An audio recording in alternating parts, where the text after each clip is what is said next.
crowd is going wild. A brand new season, that championship style. Big plays are coming, the rivalry's real. Get ready for that Pigskin Frenzy feel.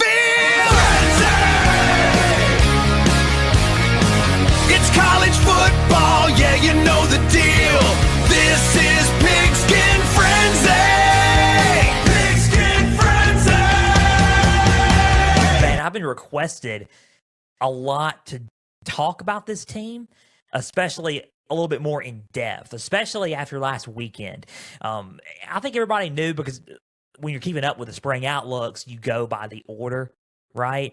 Of which I did the spring outlooks. When you're keeping up with the spring outlooks and spring results on Pigskin Frenzy, if you listen, you know that we go by order. And next up, we have an all SEC slate. We have Missouri, Florida, Tennessee, and Auburn. A lot of people wanted us to talk about Florida. A lot. I have gotten messages about it.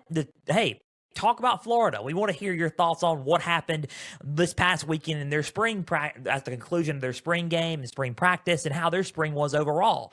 We're going to get to it because I have thoughts, and I think I was optimistic about their spring, and I think I'm a little bit more optimistic now heading into the fall for them. I will get into it and more with Missouri, Tennessee, and Auburn, as well with Florida. Guys, ladies and gentlemen, welcome to Pigskin Frenzy on this beautiful Thursday afternoon. It's feeling like spring. That's all I can tell you. I'm Joel Norris, and whether you're watching on YouTube, listening on Spotify, listening on Podbean, you're listening on Apple, a big thank you for taking some time out of your Thursday to just sit back, watch, and listen to some college football coverage and some spring football coverage presented by me. If you're watching on YouTube, subscribe to the channel, like each episode, leave comments down below. Spotify, Podbean, and Apple, just share around with others and follow on there as well. Catch us on True Voice Digital. I mean, inspired faith-based content with unfiltered analysis from the prodigy of college football himself. You're not going to want to miss it. Guys, we also have our socials. X, Instagram, and TikTok is at Pigskin_Frenzy. Content, just follow along there. There's clips, highlights, there's wild takes from the prodigy of college football himself, and there is also our website, www.pigskinfrenzy.weebly.com. Guys, we are super fired up, and we cannot thank you enough. 7,300 listeners, all audio across all audio platforms. Not only that, we're at 101,000 views on YouTube, 101K views on YouTube. A huge thank you for tuning in each and every Tuesday and Thursday, because without you guys, we wouldn't be doing this show. And not only that, I mean, this is a we show. So we're trying to put out the best content for you guys, and we listen to every viewer out there. So we're super thankful that you guys are tuning in each and every Tuesday and Thursday and making Pigskin Frenzy a college football platform so you can get your college football coverage and your content from college football there. So, guys, we're so thankful for you guys, and we cannot thank you guys enough for tuning in and making everything possible with Pigskin Frenzy. Not only that, we couldn't do this show without our Lord and Savior Jesus, because the main important thing and the important mission in life is to spread his name across all platforms, shows, and networks, and just across the whole world itself. It's just to spread his name and to glorify him and exalt him above all else. Guys, it's the best decision you can ever make in your life, is to come to know Jesus. Guys, if you want to know and you want to come to know Jesus, X, Instagram, and TikTok is at Pigskin_Frenzy, and the website's www.pigskinfrenzy.weebly.com. You can find us there. And you can just, if you have any questions about it, you can talk to us and contact us about it. It's the best decision you can ever make in your life. He is Lord, and we give him all the glory and all the praise for everything that he has done. And we're so thankful for him and praise him across all of college football content and all of football content creation and media. We're so thankful for him. Guys, college football, man. College football, we're pumped, we're excited, we're ready to rock and roll, just taking my notes, just evaluating these teams. And like I said, I am a believer, so I talk to the Lord, and I pray about life in general first, obviously, and then on the back burner with the show, I say, look, where are we going to go, and how are we going to take some of the notes and I can implement them in my own words, and how am I going to evaluate and give my results on each individual thing, and especially for how the viewer wants it, right? Especially because I'm looking into the eyes of you guys and I'm thinking, how would you, I'm going to give you my thoughts, but how can I word it and word it correctly, right, to the viewer in terms of to make it more entertaining, to make it more honest and fruitful at the same time, if that makes sense. So we're going to do that. We're going to do that with Florida. And I think we're going to go a little bit more in depth with Florida. I'm not going to sit here and say we're going to go, totally in depth. But I got some thoughts on Florida. A lot of people have been asking me about it, and we're going to talk about it. Missouri's another one. Mizzou's going to be an interesting one. We're going to kick it off with Missouri here in a little bit. Tennessee's very interesting. I still was kind of concerned about them when we did that show with our spring outlook with Trent Ritchie back last month. And then we have Auburn,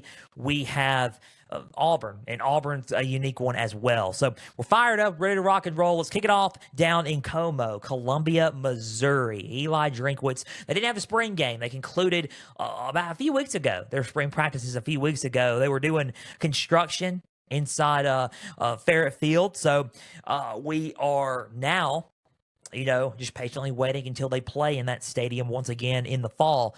No spring game because of that construction, but we still got a lot of practices out of them, and we still have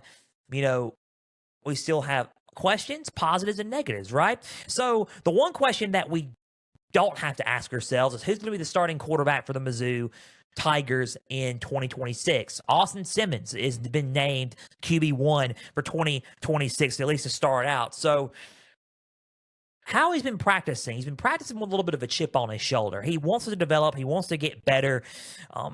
He wants to try to thrive in Chip Lindsey's system. It is a little bit different than Kirby Moore's system. I will say that. They're going to try to, spread out and utilize the short passing game a little bit more as well. So we're going to see how that goes as well. But Austin Simmons, he's healthy, which is a positive as well for Mizzou. He looks pretty mobile. I think decision making has got to be a little bit better, obviously, especially when he started the first few games last season, and then until Trinidad Chambers took over down in Oxford. But Austin Simmons, decision making's gotten a lot better. Accuracy has gotten a lot better. He looks like he's primed and ready to be the QB1 for Missouri in 2026. I mean, there's no question about the running game. The running game is going to be good. You got Jamal Roberts and Ahmad Hardy both back. Ahmad Hardy probably not just the best running back in the SEC, probably in college football. I called that, by the way, ladies and gentlemen. I said that. I said that Ahmad Hardy was going to make a splash in the SEC. I said it in before 2025 seasons hit, and he did. He made a splash. He was a finalist for the Doak Walker Award. You could argue that he probably could have won the award. I think if he plays like he did last season, but a little bit better, there's no question that he will probably win the Doak Walker Award, in December. But all that is that Ahmad Hardy is probably not just the best running back in the SEC, but in college football. I mean, he really is. He is that good. You got Keywan Lacey. You got a lot of others as well, but Ahmad Hardy's just... he's elite, man. He's a special running back for sure. So Ahmad Hardy, there's no question about the running game, especially with Jamal Roberts as well. He is also fantastic. So Missouri's running game is going to be really, really solid there. Defensively, I wanted to see what was going to happen there, especially on the edge. Who's going to step up there? That's the only question that I have about Missouri in that regard. System-wise, Corey Batoon is back there as well. Not really concerned about Missouri's defense as a whole. Corey Batoon coming back for the defense. His system's still running properly. Their defense is pretty physical, I think. I think the edge and the defensive line's the only really question mark that I have. Secondary, probably the only really negative I have about their defense, honestly. Probably could have seen a little bit more from their secondary during the spring practices, but that's really the only negative that I have. And question mark I have is about their edge rushing, but overall their defense looks to be primed and ready. I think their defense should be okay, honestly. I'm not too. I think they can get the question marks and the negatives. About Missouri are pretty small, pretty minor adjust situations. They're not too bad. I don't really have anything really a whole lot negative to say about Missouri during their spring. I think they practice pretty well. I think there are certain key areas where are they ready to, branch out and make a run, right? I mean, I think the running game's good. I question Chip Lindsey's system a little bit because I know that he's been a mainstay as an OC in the college ranks. I get it. I think Michigan last year really kind of just I was kind of iffy about, honestly, last year. So I was concerned about that. But I wanted to, give it a benefit of the doubt with Michigan. But then when he went to Missouri, after replacing Kirby Moore's now at Washington State, I was thinking to myself, okay, we can give it a shot with Mizzou, but I'm still going to be kind of cautious. I still am a little bit. I do not want it to be like Michigan's offense last year because I think Michigan's offense was, especially, so late in the season, like in the Citrus Bowl, Michigan's offense was cooking. They were up and going. But in a lot of games last year, they had the running game going, which Chip Lindsey can utilize the running game, which is why, I think Ahmad Hardy and Jamal Roberts are going to be solid this year. He can utilize the running game, but the throwing game, to me, is what was underutilized a little bit. Maybe it was because of the receivers. I don't know. But it was a little bit underachieved. That's a good word to say. Underachieved in the passing game for Michigan last year. So, will it underachieve this year for Missouri? That's the only little flaw I have about Chip Lindsey and his system. This is a little bit. But let's just see. I may be totally wrong. Missouri may explode on offense. Don't know if that's the case. We'll see. But they may be an explosive offense like they were last year. We'll see what happens. But overall, my spring result on Missouri is I would say a B-. I think there are certain areas where Missouri can improve. I think that there are certain areas where they are elite and lethal, the running game being one of them. I think that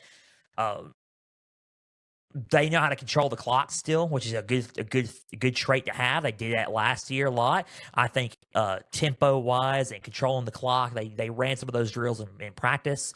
I think that they were pretty efficient at that. I think they're inconsistent in some areas, and that's why I really think that a B- is suffice for Mizzou. Now, again, I'm not saying Missouri is going to be a bad team or a great team. I think Mizzou probably maybe around that 7th or 8th mark in the SEC overall rating. I think that that's a pre-spoiler probably for the conference standing projections in late June, early July, but we'll see what happens. We'll see if anything changes besides them, but right now, I think a B- in their spring results will suffice for Missouri. So overall, that's my spring result on Missouri. Can't wait to see what they do in the fall, and we'll look more into them, obviously, because we got our conference standing projections, like I said, in late June, early July. So Mizzou is a B- in our spring results. Next up, what everyone's been requesting, Florida, going down to Gainesville. So I wanted to see a little bit about Florida in terms of, okay, breaking it down. Quarterback, because you got Aaron Philo coming in, and you have John Summerall and his game plan and his coaching staff coming in all first year. And then, obviously, me being a John Summerall guy, I was really pumped. I was really pumped to see him go and see him try to establish a little bit of a dominating physical presence in the spring game. That's what I wanted to see. I wanted to see the quarterback battle as well. Georgia Tech transfer quarterback Aaron Philo coming in. He took a lot of reps as well. Redshirt freshman Tramel Jones coming in as well. And I wanted to see what was going to happen in that regard also. So you get that with Florida. Excuse me. You have Tramel Jones Jr., you have Aaron Philo, the battle going on there. And then the line of scrimmage play was another one I wanted to see as well. And physicality and culture, I all wanted to see all that there as well for Florida. Excuse me. So, we're going to the spring game. Let's go right into it. To me, and when I saw the opening huddle, right, of when John Summerall was talking to his team. He was going and he was, giving his, motivational type, in the huddle speak, pumping his guys up, saying this is the swamp, and just hyping them up. When I saw that pregame huddle before the spring game, I knew that this team had something built. They were built differently. Like, they were, something that was instilled in them was a lot different. Now, there's some guys from the Billy Napier era who were still there and did not transfer out. They wanted to ride it out with John Summerall, the new regime. They are getting a whole new, different look. And they're getting a whole new way of playing the game instilled in them. And it shows. It shows in that practice. It showed in that spring game. When I tell you that they are physical, they are very physical. That is a positive that I saw about Florida. I think for me, Florida showed a lot of promise to win immediately in that game. The way that the culture was built, the way that John Summerall was coaching with an edge and coaching that practice spring game with an edge. He was coaching all of his practices with an edge as well. He was fired up, motivated. They were practicing and playing really physical in that spring game as well. Tackling was dramatically improved. I think the chemistry also was there too. So I think culture has already been established and set there. The wheels are kind of in motion, culture and team chemistry wise, a lot better than it was last year already, entering year one. The fast adjustment that this is, kind of coming along with during the spring with team chemistry and the culture and his system being implemented was pretty good, and it's pretty quick, which is a good sign already heading into the fall for Florida. So if you look at the defense, though, the defense is very physical as well. Brad White coming in from Kentucky. Brad White, a top defensive coordinator hire. He had some lights-out defenses with Kentucky. What a dramatic change of events from last year to this year in the spring games.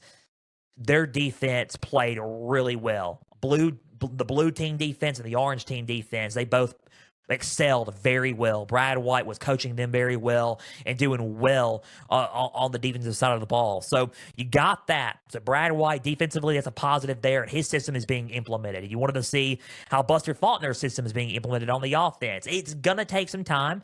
So that's the only negative I have. It was a little bit slow at first, but the positive is it picked up, right?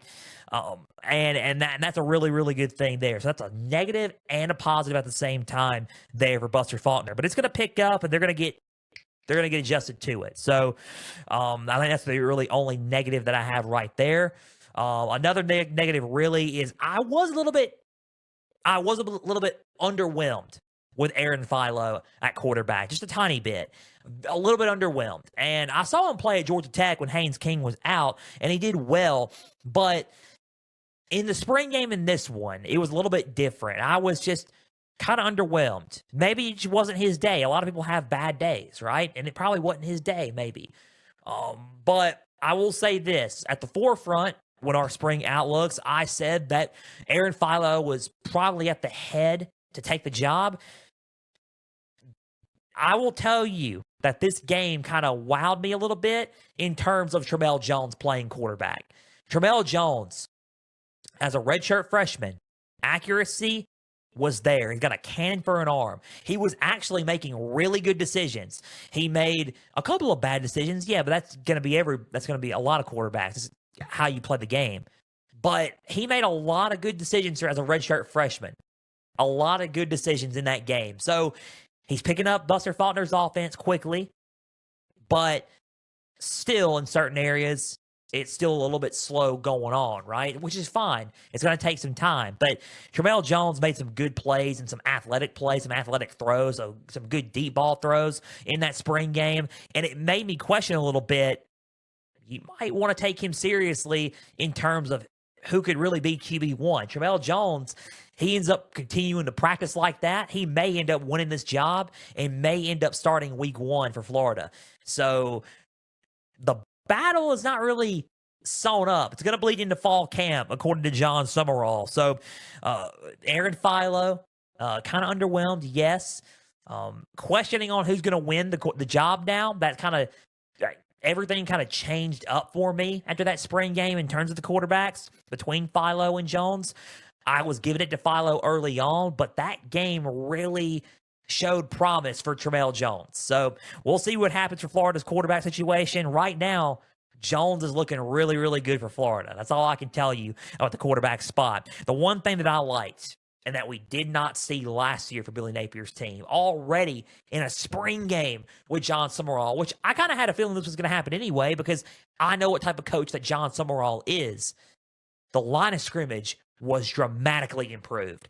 They were physical on both sides of the football, offensive line and defensive line. The line of scrimmage, I really wanted to see how the line of scrimmage was going to hold up as well. Dramatically improved. They were very physical, blocking well, protecting well, run blocking well. They were very physical up front, and they got some monsters up front. So that's a huge upgrade from last year's team and a big sigh of relief if you're a Florida Gator fan. If you are a Gator fan, if you are in Gator Nation, that is a good sign that you want to see heading into 2026. That overall, the offensive line is heavily improved. And not only that, their defensive line is heavily improved as well. So they got some key players on that team. Secondary probably can use a little bit of bolstered up. Early only downside as well. Besides the Philo thing, I would say probably the secondary needs to be bolstered up a little bit. Overall, Florida had a really good spring game, especially on the defensive side of the ball. Defensively, they looked like they were ready to go. They were very physical, very consistent, and were fighting. They showed a lot of heart and fight, and that's what you're going to get out of a John Summerall team. John Summerall is building this team to win. So heading into 2026, this team and this spring game and their spring really showed me that Florida's a team I would be very careful of, going in and thinking, oh, it's Florida. Yeah, that's not anymore, right? Under the Billy Napier regime, it was okay, that's a win for so-and-so. Right now, how they are building, Florida is about to be scary again, and I would pay attention to that. My spring result grade overall for Florida is, I would probably say an A.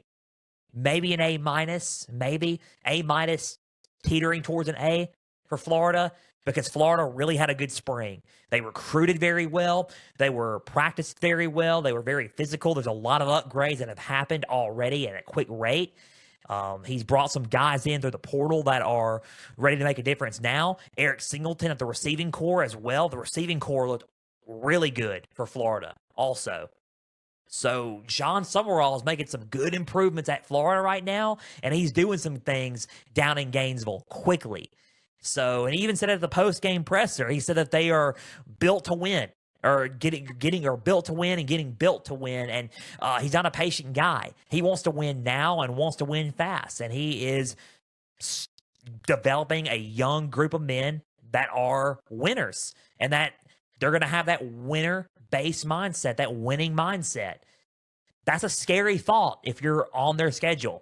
It really is heading into 2026. So A minus teetering towards an A for Florida in their spring. Really good at spring.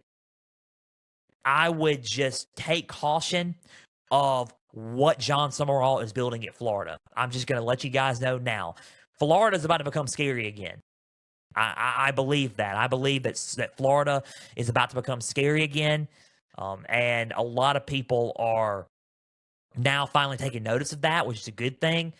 And I would not, if there's some people out there that are still kind of like doubting it, I would go back and watch some of the things that they did that were different from last year, especially last year in one spring game, than they did in actual game time situations last year and their spring game last year as well. So, with that being said, Florida, going to be scary again. We'll see what John Summerall's got going for us and cooking for us heading into the fall. My spring result grade for them is an A minus teetering towards an A. So that's my spring result on them. Next up, going up north of Knoxville, going up northeast of Knoxville, and that is the Tennessee Volunteers. Tennessee, big thing there. Who is going to be their quarterback? Joey Aguilar, no longer there. Lost the eligibility case. He's gone. So you got two young quarterbacks, right? And that's a really big unknown there. I mean, George McIntyre and Faison Brandon. Faison Brandon hasn't really, he just got there. George McIntyre, been there. He knows the system, but was not in a game really. So it was he was a backup the whole time. So two quarterbacks battling it out. Who's going to be the starting quarterback? That's what I also want to see as well. How's Jim Knowles' defense going to be after replacing Tim Banks there? How's everything going to be for Tennessee's defense also? So how is that system going to be for their defense also? So overall, there was those really were the questions that I had for Tennessee. Tennessee was a little bit of an unknown for me, especially in my spring results. Quarterback-wise, especially quarterback-wise, but defensively as well, I want to see how physical they were going to get, especially in the spring game. Not too physical. Right? We don't want not too physical to the point where you're dealing with injuries, but physical enough to see, okay, we could probably bring that physicality to the schedule in the fall, right? So, honestly, if you want the whole truth and my truth on Tennessee, right? Some of these notes that we had. Also, Ryan Staub, I forgot about that in the quarterback battle. Colorado transfer Ryan Staub played a little bit as well, practiced a little bit. He threw a 75-yard touchdown pass to Carson Whitehead in that game. And there was Javen Gordon recorded a touchdown as well in the spring game as well. So I want to see the running game as well, honestly. I want to see how that was going to take effect also. So let's get right down to it. Their spring practice, their spring games overall ended in a 10-10 tie. I think the positives that I saw really was Faison Brandon. And a lot of people are going to think, really, true freshman Faison Brandon? Yeah. I think he has the ability to beat you with his legs, which I think would be good for Tennessee to have. The last really quarterback they had Joey Aguilar a little bit. I think Hendon Hooker was that guy, right? For me, that was like, okay, beat you with his legs, a little bit, scrambled around a little bit with his legs. So to me, you had that and Nico, obviously. Nico Amalia at UCLA now, but you had those two, right? But Joey Aguilar was a little bit mobile, but more of just a dynamic thrower, more of a gunslinger type quarterback. Faison Brandon fits that, okay, can't find anybody open, I'm just going to scramble on through. And he did that a lot in this game, and he recorded a lot of some good chunk of yardage with his legs. So that's a positive there. Throwing, he's not terrible. He's got a good arm. I think decision-making is key in this. He did have some decisions where it was like, okay. But he's also a true freshman, so you're going to get that. So that's really the only thing that I would just continue to work on and continue to improve. It goes with experience if you're Faison Brandon. Same thing with George McIntyre. Decision-making, accuracy, kind of a negative, but can get better. I think Faison Brandon had a little bit of a better day. Tiny bit of a better day, but McIntyre did make some good strides as well. So the quarterback situation a little bit, and same with Ryan Staub. I think the quarterback situation was a positive in certain areas and a negative in certain areas. And not only that, it's still dead even. So it's kind of like a positive, a negative, and an unknown all at the same time. You really don't know who's going to be the starter until fall, really. You just don't know. So the quarterback battles are just going to rage on. Each individual quarterback made some good throws and some good plays, like the Ryan Staub throw, right? 75-yard bomb down the field. They made some good strides there. But also some strides that are like, are they quarterback one ready yet? Are they starting quarterback material yet? So a lot of questions still to be answered about the quarterback competition. Still an unknown at this point. And if you're uncomfortable without it, You just got to shrug. You just got to wait until the fall. That's all I can tell you. It can be a little bit uncomfortable as a Tennessee fan. I understand that, but we just got to wait and see, especially with 3 young quarterbacks like these. Now, positive as well, they are a little bit more physical up front. That's a dramatic improvement, and I think really defensively and being physical up front is where they can use that and kind of lean on the run game, yes, but also lean into that strength a little bit to win you some games in the fall. And I think that for Tennessee, that's a positive sign, a real positive sign, being a little bit more physical up front as well. Defensively, a positive sign also, they had a really good day defensively. I think defense, they were very physical in this game. The only negative thing I have to say about their defense is QB spy. I think that's kind of an area of weakness for Jim Knowles a little bit in the games, is trying to spy a quarterback, because they did give a good chunk of yardage in certain plays with QB runs, and they didn't put a spy on a quarterback. I think I would put a spy on a quarterback. Do you have the playmakers on the defense to do that? We'll see. I think that's the only really negative I have about their defense. I think receivers, I wanted to see what was going on in the receiving game as well. Receivers, they have them. They're very talented. It's a very underrated room down in Knoxville. Can't wait to see what's going to happen there. Josh Heupel said about the quarterbacks, don't be too analytical about it, because you're going to miss the whole portrait of the picture, right? Don't be too analytical about the picture, because you're going to miss the whole masterpiece about it, right? Portraits and pictures take time. So like artwork, when you're painting and you're working, you go back and take breaks here and there, then you go back to it, take breaks here and there, and you go back to it. It takes time, and gradually it becomes this beautiful painting and this beautiful picture. Whatever you put your mind to, it's going to be a beautiful thing. So maybe, like Josh Heupel said, that's how the quarterback situation is going to be. We'll just have to see and figure it out there for Tennessee.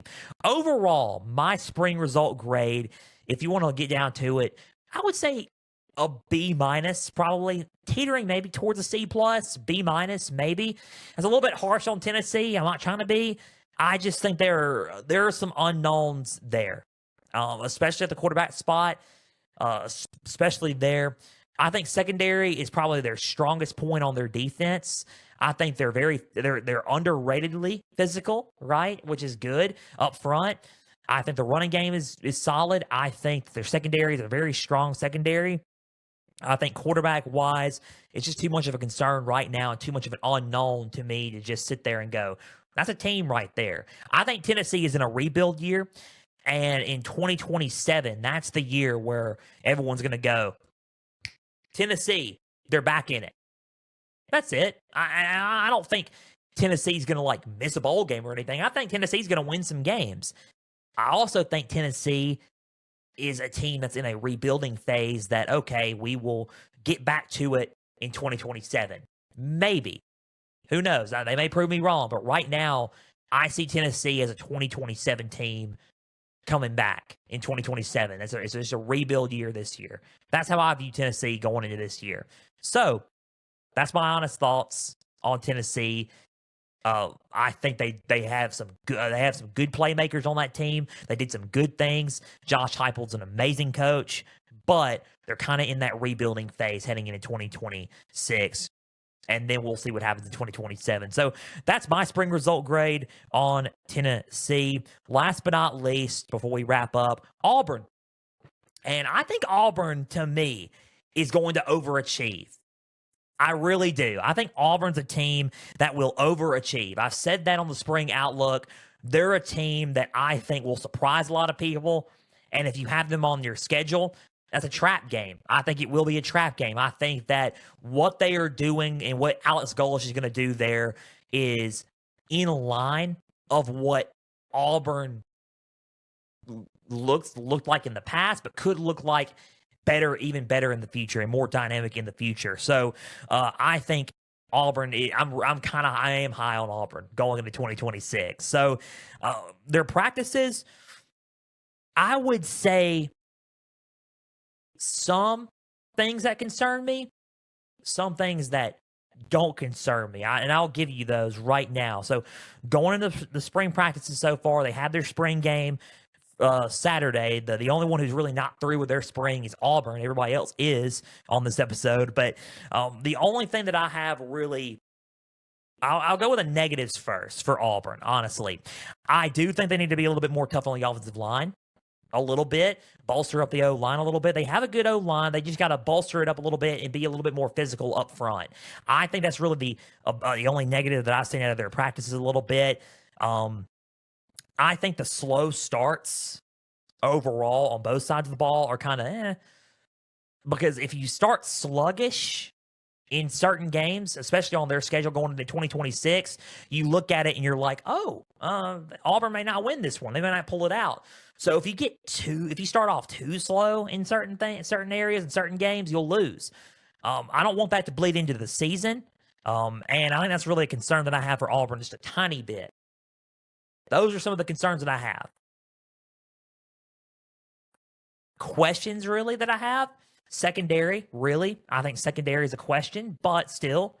But I think they're certainly young at that area, but at the same time, I do think portal-wise, as they got some guys, portal additions in there, I think they're going to be solid. I really do. I think they're going to end up being solid. I think overall, in that regard, I think that, they have, if you look at their secondary, they have some playmakers. It's just started off a little bit sluggish, if that makes sense. But they have also made some good strides as well. So that's kind of still questioning it a little bit for the secondary. But I do think they can find their ways. That's really the only thing I can question right now is secondary. I think it's a minor adjustment, not too bad of an adjustment, but it's a minor adjustment. I think positives, the offense is finally starting to come into its own. Byron Brown starting to finally come into its own. And one big note, I'll go back to it about the secondary, as I just popped up in my note. They do have sophomore safety Caleb Fegans, and Caleb Fegans has been a standout in their secondary, so I can't really discount all the secondary. I think Caleb Fegans has done really well for the secondary at Auburn, so that's a positive there. Other than that, I think the others just step up a little bit more. But overall, I think the safeties will get better and the secondary will get better for Auburn. Byron Brown, new offensive scheme with a new. As I get my notes out and ready, new offensive scheme with Joel Gordon and Alex Golish there on the offense, but because they're going to utilize the run game a lot more, obviously. I would say really new offensive scheme is really the same one they had at South Florida, but Joel Gordon, Alex Golish, getting that system into the Auburn team, especially with some of the players that did not transfer, is a plus, as they've been kind of gelling well. Started off a little bit slow, but now they're starting to gel well a little bit more. Byron Brown practicing very well. That's a positive. You want your star quarterback there to practice very well. The running game looks good. With Jeremiah Cobb back at the running back spot, I think that you got that there. You got the receiving core finally starting to gel a little bit. That's a positive for Auburn as well. Keyshawn Singleton coming in from UCF, being a playmaker there at receiver. You got some guys like Duke Smith, redshirt freshman, making some noise there also. I think that another positive for me is the defensive line. It's been the interior of the defensive line has been really good. Walter Mathis Jr., transfer from LSU on the defensive line, has been making some noise. DJ Durkin is practicing and coaching very physical, especially in the defensive line. So that's a very positive thing there. Auburn's notoriously known for having some solid defensive lines. And I think this is going to be no different going into 2026. Their D-line is looking physical in practice, and that's a really big highlight for me for Auburn in these spring practices. So what I want to see a little bit more in the spring game coming up on Saturday is the safety play and the secondary play a little bit. I do want to see a little bit more of the running game and the rushing attack, and I want to see a little bit more of the offensive line. So I think overall, my honest grade about Auburn is, I would say, maybe a B minus. I would say B minus, teetering towards C plus, but early on B minus. I think I would just say strong B minus. I think there are some things that Auburn can clean up. Overall, I'm still high on this team, and I think that they are going to overachieve. Now, you're thinking the grade didn't align with what I just said. About overachieving. The grade and overachieve, that doesn't really make sense. I will say their spring so far has been a B minus, but it's different in the fall of what they could become. College football is a long process. With football teams, there's a spring, there's a summer a little bit, or late summer a little bit. There's media day coming up, and then you got fall camp and training camp before the season starts. And then there's the gauntlet of the schedule you got to face week in and week out. To me, Auburn is going to get there. It is a step-by-step process, just like every other team in college football. Step-by-step process. I believe Auburn will overachieve. I just don't know why I feel that way. I guess it's in my heart or the Lord, something from the Lord maybe. I don't know. But I do feel that Auburn will overachieve. I think they got the weapons, especially at quarterback. I think Byron Brown could become a problem in the SEC for a lot of defenses. You just got to keep it $150. I really do. I think Auburn can overachieve. I think the defensive line, the defense is physical enough. I think they got an underrated receiving core, young but still underrated. They got the quarterback and they got the running game going as well. I think their offensive scheme of RPO, especially with that veer shoot RPO option with, okay, we're going to set up the running. We're going to run the ball to, create perimeters